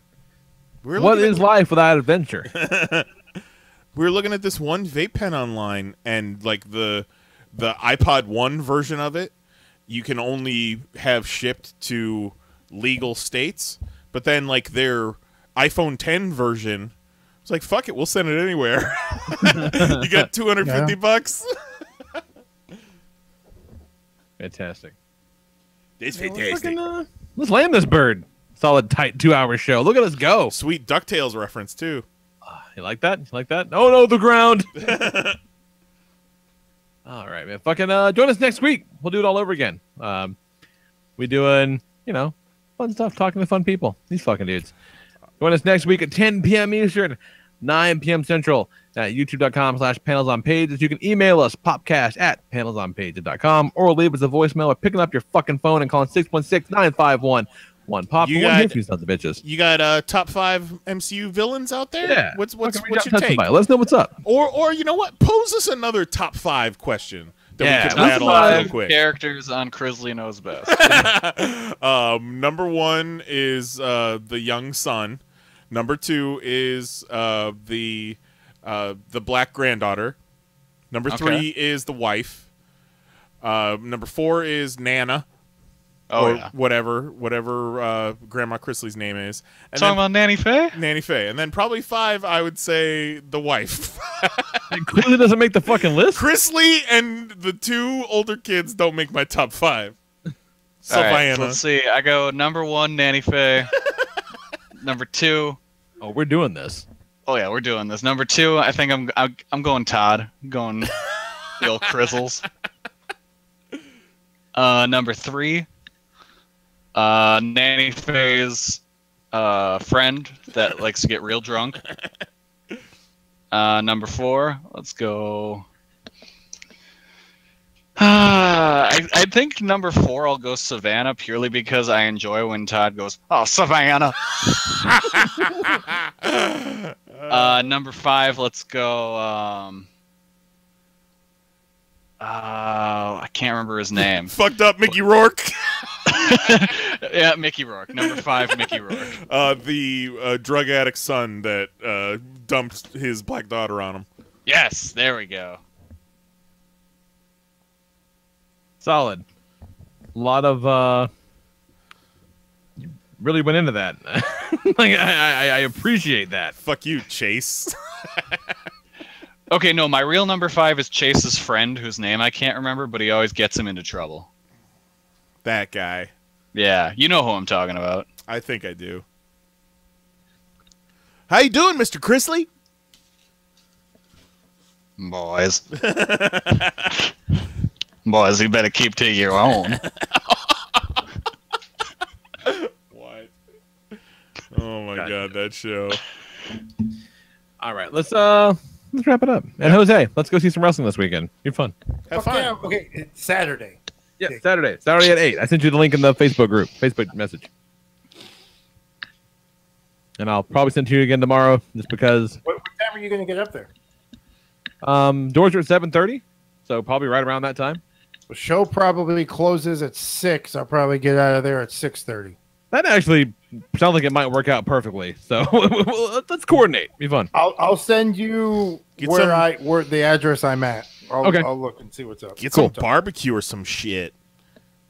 Oh, if we're going to go anywhere, we're going to go to the Caney Fork, which is in Nashville. And the Caney Fork is where you get those that elk burger. And a fucking gator tail and frog leg platter if you're so inclined. Yes, your fucking crazy protein safari. You know, if you're going to Nashville, you might end up as extras in an episode of Crisley Knows Best, and then I could put you on the list. Entirely possible. Holy shit. I'm not going to say that can't happen. Jose, how many vape pens are you using? That boy's got a problem. All right, we'll talk to you guys next week. Enjoy this. Night. Love you. Bye-bye. Savannah.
wonderful. Bravo! I loved that. Oh, it was great. Well, it was pretty good. Well, it wasn't bad. Well, there were parts of it that weren't very good, though. It could have been a lot better. I didn't really like it. It was pretty terrible. It was bad. It was awful. It was terrible. Get him away! Hey, boo! Boo! Boo!